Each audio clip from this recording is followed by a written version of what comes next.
Hello, everyone. On the when we sit and when we walk, we invite the bell. Um, and Today, um, I I asked Becky if she could invite this talk.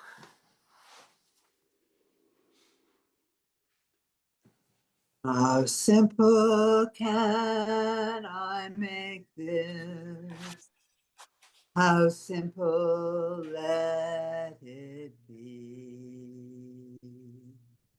Breathe in, breathe out.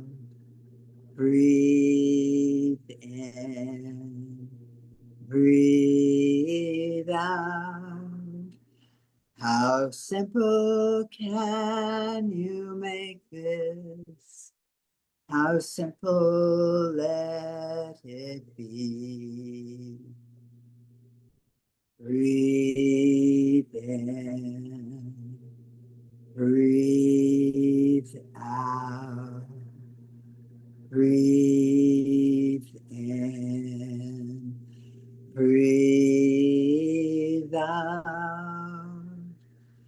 How simple can we make this? How simple let it be. Breathe in, breathe out. Breathe in, breathe out.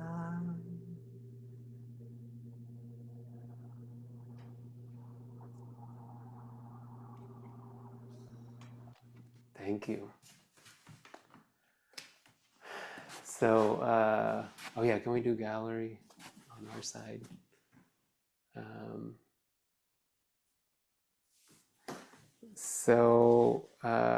Sometimes we have a practice edge that, well, not sometimes, pretty much all the time we have a practice edge that we didn't ask for. It's sort of like something that's challenging for us, that's coming up, that we are working with.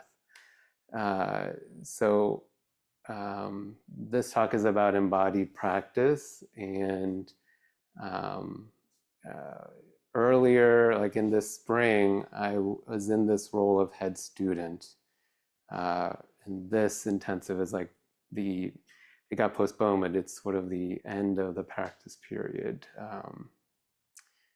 and usually, a head student has done some of the roles here. So, like monitor and timekeeper. And For me, uh, Jisha, for me, I really hadn't done any of the roles. I had done the timekeeper like a little bit before, but um, I really hadn't. And why was that? I think like my practice has been, who cares about the forms? Let me just sit. Let me just sit, and that's what I want to do. That's kind of what's most important. Kind of a lot of these the structures that we have um, that are consistent, like how we bow, and I was so focused on just the sitting part, and I think, when I think about how I sit, how I enter the Zendo, it's pretty similar to how my life is. I'm often in my head. I'm often, when I think about, sitting, I'm thinking about kind of being, you know, I don't know, but it's sort of like not in the physical, practical world, but just sort of in my own head and just in my feelings and thoughts, and sitting with them. So it was pretty, I felt like, yeah, there was an overlap there. And there's also so much interesting like Buddhist knowledge and theory that that's enough for me, you know? So I found like in the head student role, I found that the talks were really enjoyable. And the teas, like we would meet with other people in our community, and that was lovely. And the roles were just really rough. It was really difficult. It was really hard. The um, and Every time I felt like it was difficult, and so there was something there. There was something about it. Like, why was that particular thing difficult for me? Um, so while we're speaking about forms, we have, some newer faces here, and it's a delight to see you here, and it kind of energizes us or me, and um, so, and I want to acknowledge like coming to an intensive like this, even with prior experience, but just coming to a new place or place you've been a few times is an amazing step. And it's like, to me, it's like taking a really big bite of something, and here we are, it's the last day and we've been chewing it. So, um, I'm just delighted. And on Sundays we have, not this Sunday, but on Sundays we usually have two sitting periods and a talk. So that will feel like a much smaller bite than kind of what you've been doing thus far. Uh, so uh, yeah, and I couldn't find the exact page now, but Steve Hagen in his book Buddhism is Not What You Think, he relates practice to like boiling a potato. Uh, and If we boil it, like when we think about our sitting practice, if we boil it every now and again, every few weeks or something, you know, that's something, when we think about our potato. But consistent practice is kind of what he was pointing to um, yeah. So uh, that can be helpful, when we're here. So, anyways, and whatever that looks like, it might be, Sundays or a different day.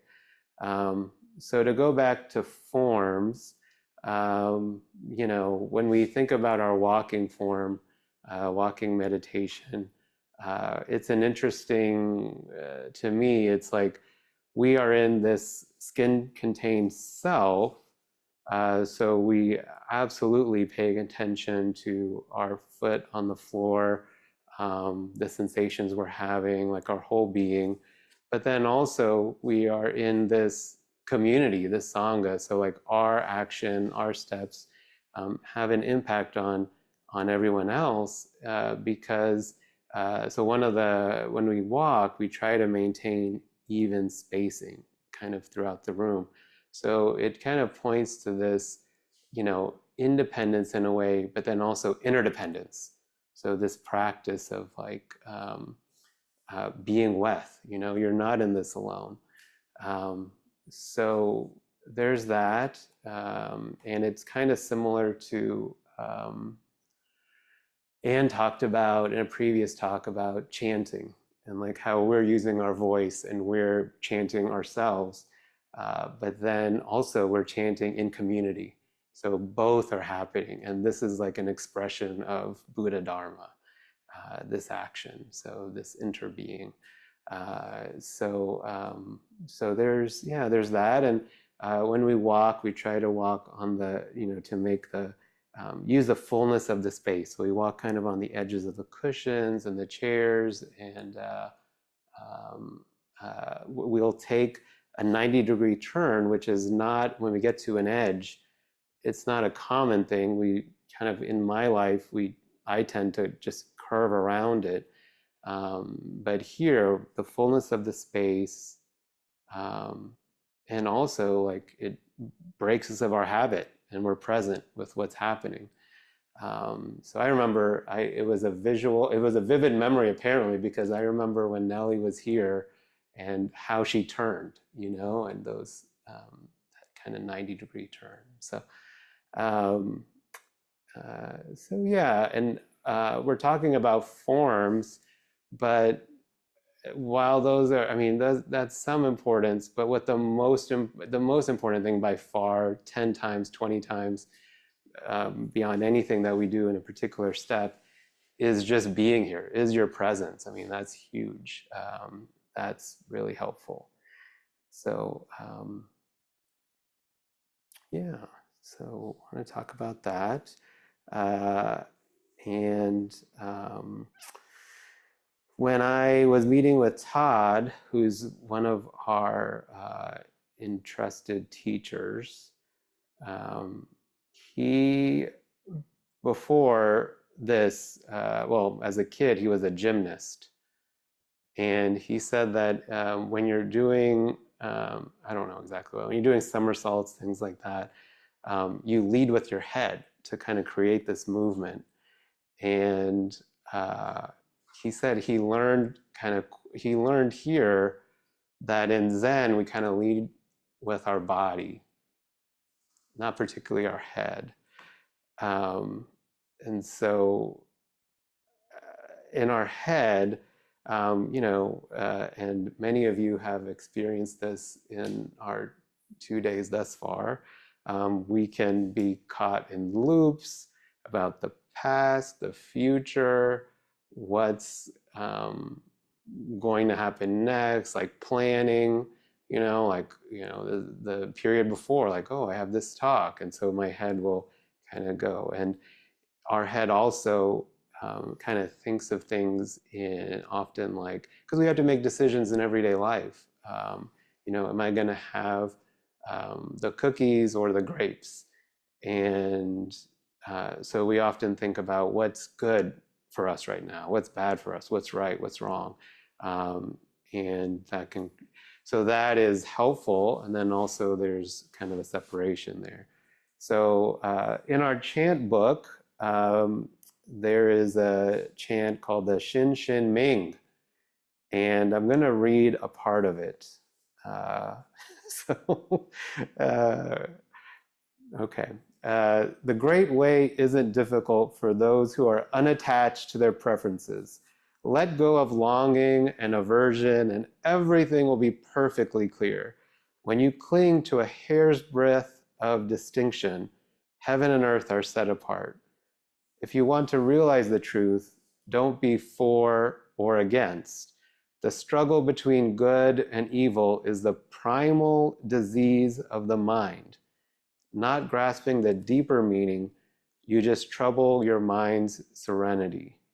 As vast as infinite space, it is perfect and lacks nothing. But because you select and reject, you can't perceive its true nature. um,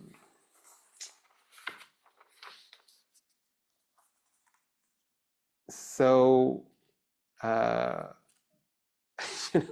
so we think about what our head does, and we think about the Shin Shin Ming, and we think what we've been doing here. So we've been doing um, zazen. So we've been doing sitting meditation, walking meditation. We've been doing yoga. We've been doing work practice. If I asked, uh, you know, I'm not rhetorically asking, I'm asking.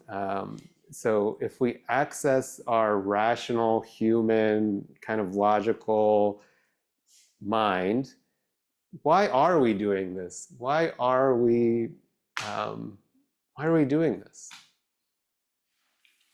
Kim? Jessica mentioned last night, the title for our reading for this intensive uh, ceremony for the encouragement of zazen, and Zazen is two things. You know, literally, it might be sitting on the cushion, but it's also something, what is ineffable? Do you want me to say it? Yeah, it was beautiful. Okay. But I think that's what we're doing. We're encouraging. Go on. Yeah, through all of our wonderful discussions and through sitting with the text and a talk in particular that I had with Manuel, um, right after that, I was sitting in Zazen and I was thinking, wait a minute, we need to peel way back. The first sentence, we've gone way too far. We actually need to go back to the title, which is a ceremony for the encouragement of Zazen. So our sitting posture might be a ceremony, one of the many types of ceremonies that we do, which I think you're pointing to, Jess. And what we're encouraging is ineffable, unnameable Zazen. Kind of a bit like there's a big Zazen and a little Zazen, and that's the big Zazen you're referring to. Yeah, there's things we do with our body, and that's the ceremony for the encouragement of something that's much bigger, which is Zazen. And I think it says in the Juju Samai, even one person's Zazen, even 10,000 Buddhas, or as numerable as the sands of the Ganges, cannot understand the power of one person's Zazen. So we find lots of poetic ways to speak about how we can't actually name or understand what Zazen is. And that's what Reb Anderson to me is pointing to. We can call it this or that. We can call it sitting. We can call it concentration of different types. But it's everything. But you asked a specific question. What are we doing here? What is? Yeah. I have no idea. I'm gonna pass that on. No, but I think that's the answer. We're encouraging this biggest thing. Yeah. Well, I guess I like that the leaders of this had answers, but you know, it's yeah, it's. You wanted some other answers. No. I mean, I think the pause is enough. I think the pause is enough. So I'll tell you kind of what I've been sort of my mind has been ruminating on. So. So I'll talk. So shikantaza is it's the Japanese word of just sitting, not just thinking. Shikantaza involves simply being present with whatever arises without grasping or pushing away, cultivating a deep embodied awareness. And one of our, there's an author, I didn't bring his book, but Shohaku Okamura, he he says that in our life, we're often here. We're often all here. And in practice, we move from here to here. And then here he calls the hara. And Jessica will talk about that later.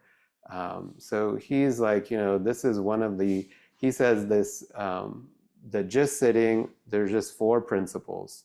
One, sitting upright, doing that. Two, the hara.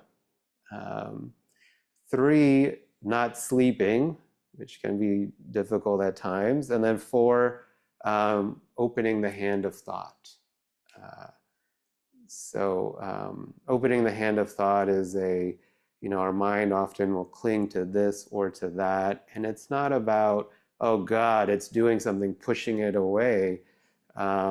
It's noticing that it's there and then opening the hand to allow movement, to allow other thoughts, to allow this sort of thing. So, so he says this is like the four principles. And moving to a more embodied place. So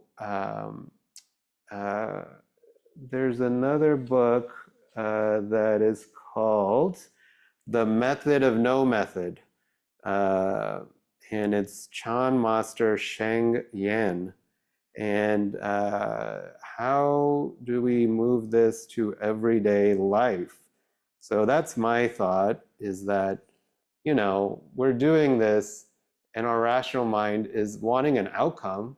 Like, you're not doing this I mean, we could be watching like uh, lots of things, so like we could be, but what we're doing this, our rational minds, we're doing this for an outcome. So, and how does this practice, and so Brian, you were mentioning this, like, how does this move? And so Sheng Yen, this is what he writes, extending practice to life habits. You can also integrate these principles into all your activities, just as when you sit in meditation, you just sit. When you sleep, be aware of the totality of your whole being going to sleep. When walking, you just walk. When you eat, you are right there just eating. Plunge your whole life into what you are doing at that very moment and live that way. When we're walking, we're just walking. When we're eating, we're just eating. So it's a challenging practice. Whether sitting or eating, you are not engaged in discursive, wandering, or deluded thoughts. All of you, the environment, the body, the mind is right there. Whatever you do, whatever the task at hand, your whole life is there at that moment. By putting your whole being into whatever you are doing, you are also being relieved from doing anything else at that moment. Therefore, when you're doing that one thing, that is all you have to care about, and you can do it in a very relaxed manner and attitude. In this light, you will better understand the meaning of engaging your whole being in the present task. This is the relaxed and reposed attitude to practice. So when we're just sitting, we are just sitting.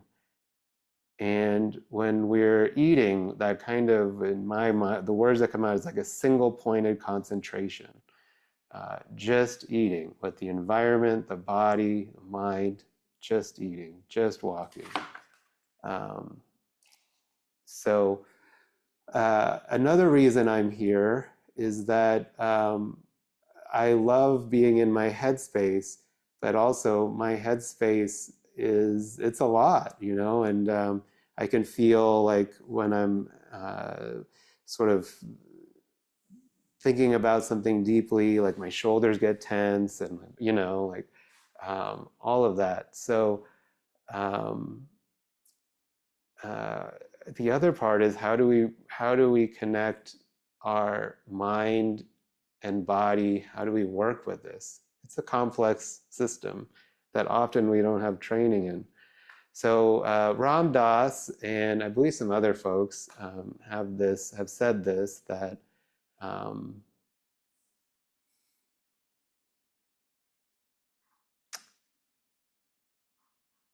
the mind is a terrible master, but a wonderful servant. The mind is a terrible master, but a wonderful servant. So I think also, like, I guess I'll go into that some more a little later. But how we treat our mind is important too. Like when we think about, if we think of it as a servant to us, often in my practice, sometimes like if I get run by thoughts and mental feelings, I may, thoughts, I may just, oh God, I just can't go over this again. I can't go over this talk again. Like I'm done with this talk. Like, and you're just like, but the mind is kind of doing what the mind does. And there's a part of me that wants to kind of push it away. But if I thought of the mind as like, maybe not a servant, but if I thought of it as a child, would I want, um, what happens if I sort of berate the child and say, God, not again, don't do this again. The child's being a child, right? Like if it's 3, it's being what a 3-year-old child is. If it's 8, it's doing that. And we could like berate it, and then what happens with that? Or kind of notice it as it is and how it is and accept it. And this is what it is. But then also as a being leading, maybe it's not the master, so there's some other part, and there's a self that is leading. So how do you lead a child? So uh, yeah. So for me, I mean, being lost in feelings and thoughts can this sort of practice of just doing this can help with some of that tension. Um, and uh, often, when I've come in here, and especially when I was kind of learning, some of these forms and roles and all of that, I'd be in my head, like, what am I supposed to do? What are other people doing? How is this supposed to go? And it feels sort of heavy being in this space. Um, and with practice of the roles, I found like I was moving more down here. Like didn't have to think as much about what I was doing. It was more embodied. And our forms are the embodiment of our practice. Over time, our forms can move us from here to here. So another book is Zen Mind, Beginner's Mind. And Marla's smiling because we were reading that at Zazen and sharing on Monday, like midday. And what I said is like, this is not a beginner's manual. Like I thought it was. It is not. And we were reading it again, and it's like, oh my God, like this is something else. So I'm going to read a little excerpt. This is the most important teaching. Not two and not one. Our body and mind are not two and not one. If you think your body and mind are two, that is wrong. If you think that they are one, that is also wrong. Our body and mind are both two and one. Our body and mind are both two and one. We usually think that if something is not one, it is more than one. If it is not singular, it is plural. But in actual experience, our life is not only plural, but also singular. Each one of us is both dependent and independent. So the chanting, the walking, you can see this is what we're doing, right? It's both dependent and independent. So what came up for me is that, I think in Western thinking, Rene Descartes, it's like there is this separation, there's the body and there's this mind. And I work at a clinic, and our neuropsychologist taught me about this concept, embodied cognition, and that it's not like the mind can be separated from the body. And if you think about it, like evolutionarily speaking, like our more advanced parts of our brain were grounded in the body. Like they developed from that. They didn't develop from some other place and just come on. And you can see layers of the brain kind of um, as well. So it's set here. And one of the examples is like when you make a phone call and you're like, oh yeah, it's over there. And if you take a ride and you're gesturing, like sometimes, oh man, I just had, just a lousy day. Like you're moving your body to explain these concepts to somebody who can't see you. So there is this connection. And exercise is so impactful for brain health. If these things are really separate, and so for some people with certain diagnoses, exercise can really help that day with their cognition. Uh, so, I work in a memory center, so we see people with dementia and certain types. It's just really profound how much it can help that particular day. So how much time do we have left? About 20 minutes. Okay. So I'm going to read from Zen Mind, Beginner's Mind, page 25. To stop your mind does not mean to stop the activities of mind. It means your mind pervades your whole body. Your mind follows your breathing. With your full mind, you form the mudra in your hands. With your whole mind, you sit with painful legs without being disturbed by them. This is to sit without any gaining idea. And if we think whatever I do is Buddha nature, so it doesn't matter what I do, there's no real need to practice, that's already a dualistic understanding. There's a part of us that is in life and walking or whatever it's doing, and then there's a part of us that is analyzing it. So our whole being is not in that activity. I don't really need to, like with whatever you're doing. So he says, as long as you are concerned about what you do, that is dualistic. If you are not concerned about what you do, you will not say so. When you sit, you will sit. When you eat, you will eat. That is all. So I'm very excited about this next part. So there's this book called The Wakeful Body, Somatic Mindfulness as a Path to Freedom. Willa Blythe Bear, she has a PhD from Harvard in religion. She's of the Tibetan Buddhist lineage. She's the founder and spiritual director of Natural Dharma Fellowship and its retreat center. So I'm going to read this, and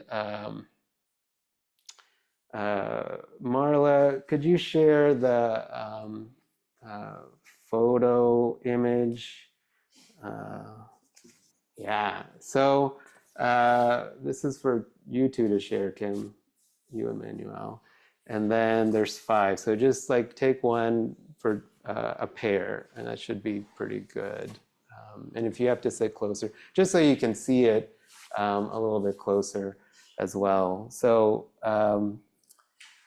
so she says, somatic mindfulness is the body's mindfulness, spontaneously experiencing the present moment. Spontaneously experience the present moment. It's the body's mindfulness. Toward the end of my year in Nepal, 2 of my friends and I, with nothing but our backpacks, boarded a crowded bus for the long, dusty overland trip to Lhasa, Tibet.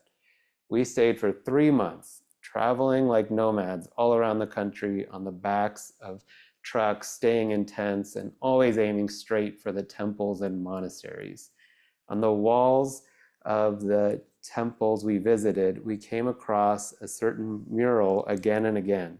The mural, which was usually in the entryway, depicted a monkey and an elephant traveling uphill on a winding path.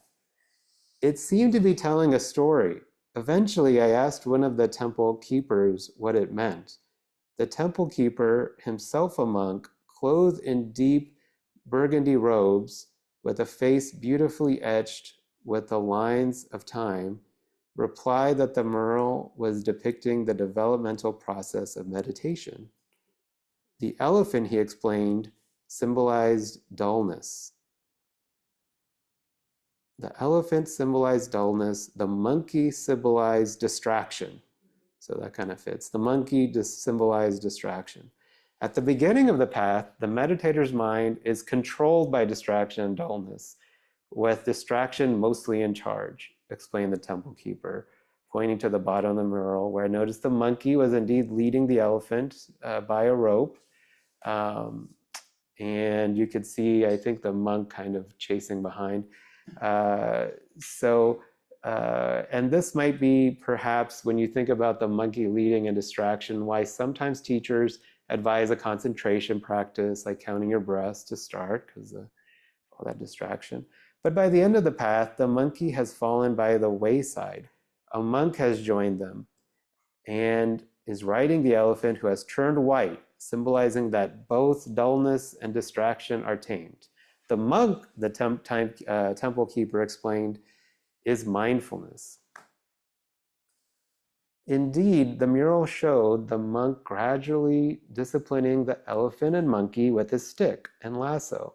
In the final scene, at the very top, the path becomes a rainbow upon which a white elephant strolls towards the heavens, with the monk sitting in meditation posture on the elephant's back.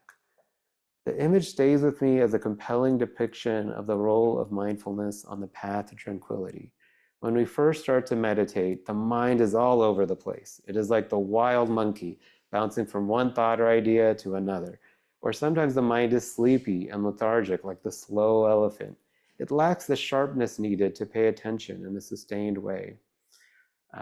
So I would imagine many of us can identify with the feeling of dullness and distraction and sleepiness. And yeah, neither of these states is conducive to concentration, clarity, or ease. To tame our distracted, scattered attention, we turn it toward an object, the breath, for example. At first, the mind will not stay focused for long. It bounces away, distracted by a thought or an idea, or the mind sinks into torpor and forgets entirely what it was doing. What was it we were doing? Oh, yes. Then we coax the mind back again to the breath. This happens over and over, a process called placement and replacement. So the mind will not stay focused for long, kind of gets lost, then it comes back. Placement to what it's doing, placement and replacement. The faculty we use to bring the mind back is mindfulness, the monk with the stick. Every time the monk with the stick shows up, the muscle of attention is strengthened just a little bit. We learn to remember to stay on task, simply paying attention to the breath. We get better.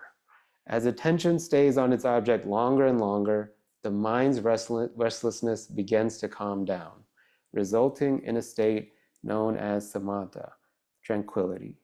This is one way to tame the mind, a cognitive approach to mindfulness. Mental discipline is employed to harness and gather attention, to keep it focused on its object, the monk using the stick. So when I was talking about the servant and the child, it's like, also the child, like my mind has generated this talk and reading these books. So it's of use, it's helpful to me. So how do I treat it? So I'm going to go back to what she says. This is where we get to the heart of it. But there is an alternative and complementary approach to developing mindfulness. This model is the yogic model of mindfulness. In a yogic approach, attention emerges from deep within the body. In this system, the path to a mindful life is not paved by taming and subduing, but rather by surrender. This is the approach that she calls somatic mindfulness. Somatic mindfulness is the body's mindfulness, a relaxed, loving attention, spontaneously experiencing the present moment through the entire body-mind. Like the monastic model, this model acknowledges and understands the mind's distraction, scatteredness, and discursiveness as sources of suffering. But the solution to dealing with this wild mind is not to harness control of it, setting attention again and again on an object of focus. Somatic mindfulness is informed by one very simple observation. The mind is distracted, but the body is not. The body isn't thinking. The body isn't ruminating. It is just feeling and being present, aware, and vibrant. In other words, the body is already mindful. Somatic mindfulness is informed by one simple observation. The mind is distracted, but the body is not. The body is not thinking or ruminating. It is just feeling and being present, aware, and vibrant. In other words, the body is already mindful. The turning point in this model that sets somatic mindfulness apart from the more orthodox model comes at the moment of distraction. At the moment of distraction, where we get lost, where we're not focusing on the breath, instead of prioritizing control, I need to get back, I need to tame that, I need to having this thought, a practitioner of somatic mindfulness releases control and allows attention to be drawn back by the body or by the feeling of breath, which is a somatic feeling.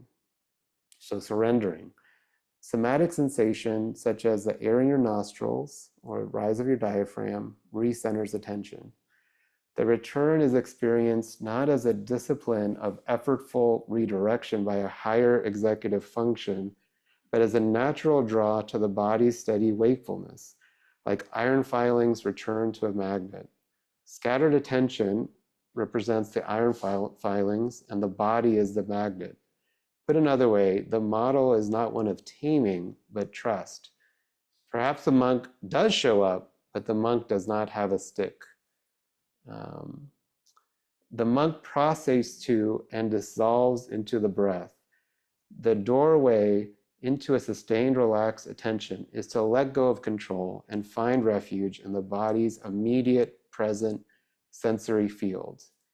When the mind relaxes its grip on the process, the body models sustained attention. The body leads the way. It's a great relief for the mind, in fact. If you have been struggling to develop mindfulness, this might come as a surprise. The secret to stabilizing your practice has not only been right under your nose, but it is your nose, and the rest of your body too, for that matter. If you are new to meditation, this might sound like a subtle difference to allow attention to follow the body's lead, like she's describing now, attention to follow the body's lead and surrendering versus developing mental attention using the body. So counting our breath, we're using the breath to cognitively develop mental attention. It turns out to be an important distinction, especially when it comes to the inner experience of meditation practice over time. So how does that relate to our reading with Reb Anderson Roshi, the ceremony for encouragement of Zazen? So here, that first paragraph, hear how he says this. Think about how this relates to shikantaza, just sitting, pure presence. It is simply pure presence untouched by all human agency. Many people attempt to concentrate their minds and according to their own definition are unsuccessful. So he's talking about just that. Practicing concentration in this way often leads to feelings of frustration and upset. Even if one is successful in achieving concentration by personal effort, so using the mind to come back, instead of just surrendering and using our body as the magnet. Okay, here we are in the present. Our body's always present. So practicing concentration in this way often leads to feelings of frustration and upset. Even if one is successful in achieving concentration by personal effort, the mind is still somewhat disturbed by such striving. In Buddha's meditation, there is no such striving. Giving up the desire to pacify the mind pacifies the mind. So I think that's how it is with different traditions, and I could say even different religions, but if we think about just the Buddhist tradition, whatever you're focusing on, whatever path you go, we get to the same, in my opinion, we get to the same place. And so you can see this Tibetan Buddhist person and Reb Anderson, and just like, instead of having the stick and go back and go back and go back, just surrendering to the body And so the monk doesn't have the stick. And Rabbi Anderson it sounds like is saying the same thing. It's like, all this effort, you just end up feeling frustrated and upset. And pure presence.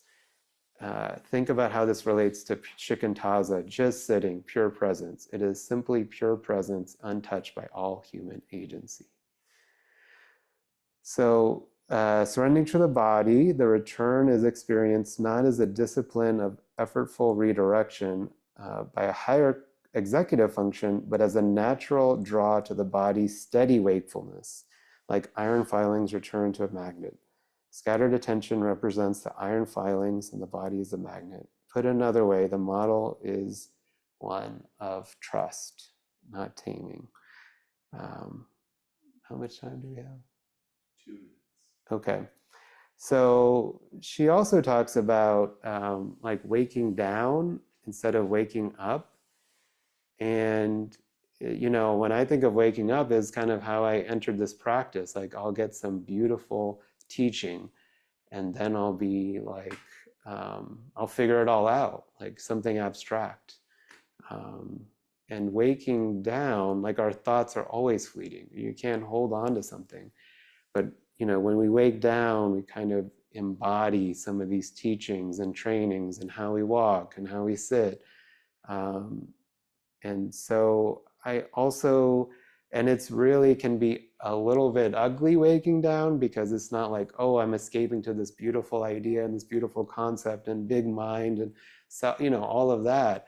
It's like the everyday, the feeling the discomfort, the challenges, learning the roles, like, family life, whatever it is. It's like, old age, death. It's just all down here in the body. It's that's the concept she has of waking down, and it made me think of I worked in hospice like 8 years ago, and we would see that I would see like when people were dying, their breath patterns were kind of consistent, and it didn't really matter if it was somebody was dying of cancer or dying of dementia. There was a consistency at the very end of life. Like people would have this, there's a word for like chain Stokes respiration, and then there would be some shallow breathing, and there would just be this pattern that when you see it, you would say, yeah, you've seen it before. And it reminds me of like, if we're living in a way where we can't really control our breath when we're dying, at least I think so, but it's like when we have um,